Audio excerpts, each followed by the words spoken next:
అందరికీ గోపాష్టమి శుభాకాంక్షలు. ఈరోజు చాలా మంచి పర్వదినము. కృష్ణ భగవానుడు 5 సంవత్సరాల వరకు తన బాల్యంలో చిన్న దూడలను సంరక్షించేదానికి వెళ్ళేవాడు అనమాట.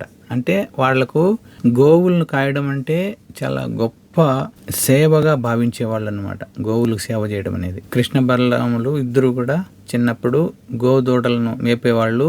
అయితే చాలా దూరం వెళ్ళేవాళ్ళు కాదు.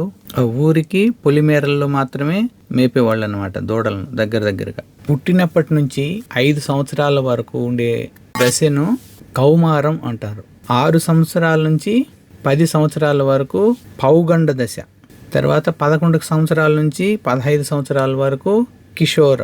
కాబట్టి 5 సంవత్సరాల వరకు చిన్న చిన్న దూడలను మేపుకునేటువంటి అవకాశాన్ని ఇచ్చారనమాట నందమహారాజు. చిన్నపిల్లలు కదా అని అనుకుని.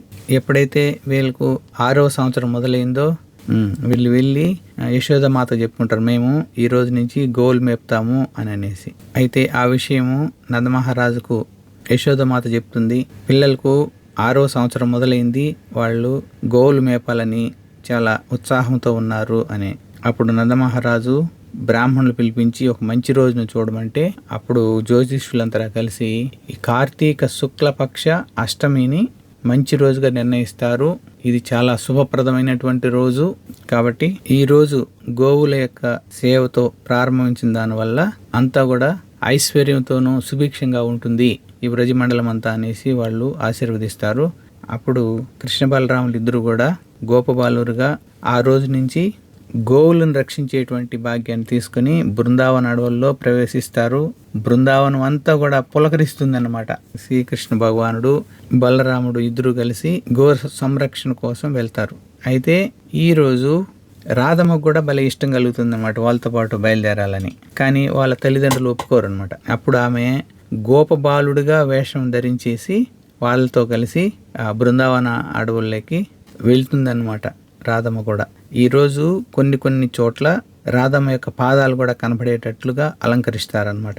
మనము రాధమ్మ పాదాలు రాధాష్టమి రోజు మరియు గోపాష్టమి రోజు కూడా చూసేటువంటి భాగ్యం కలిగేట్టుగా ఉంటుందన్నమాట. కాబట్టి ఈరోజు కృష్ణ భగవానుడు కౌమార దశ నుండి పౌగండ దశలోనికి అడుగుపెట్టారు.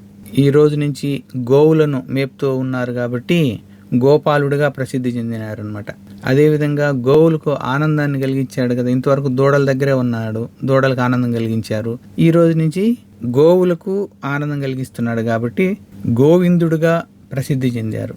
మనము గోవర్ధన లీలలో గోవర్ధన పర్వతాన్ని ఎత్తేసి గోవులకు కూడా ఆనందం కలిగించాడు కాబట్టి అక్కడ సురభి గోవులకు ఆనందం కలిగించారు కాబట్టి ఆ రోజు నుంచి గోవింద అనేటువంటి నామం భగవానుడికి ప్రసిద్ధి చెందింది.